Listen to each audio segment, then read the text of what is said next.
मित्रांनो, घटना आहे चंद्रपूर येथील पोळ्यानिमित्त कुर्रायाची पाने आणण्यासाठी शनिवारी जोनोरा जंगलात गेलेल्या बापलेकावर अचानक अस्वलाने हल्ला चढविला। या थरार झुंजीची माहिती होताच गावकऱ्यांनी त्यांच्या बचावासाठी धाव घेतली। अस्वलाच्या तावडीतून इस्माची सुटका करण्यासाठी गावकऱ्यांनी अस्वलावर कुऱ्हाडीने वार केले।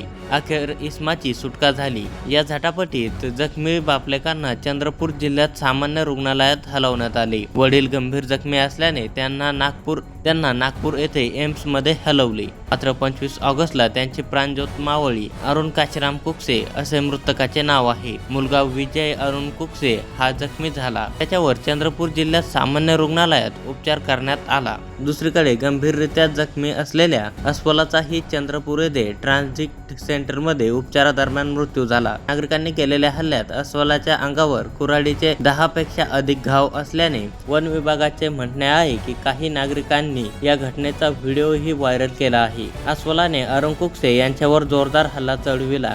त्यात मेंदू काही प्रमाणात बाहेर आला होता। मित्रांनो, या अस्वलाच्या घटनेबद्दल तुमची काय प्रतिक्रिया आहे हे कमेंट करून नक्की सांगा। आणि या चॅनलवरती नवीन आला असाल तर चॅनलला लाईक, शेअर, सबस्क्राईब नक्की करा।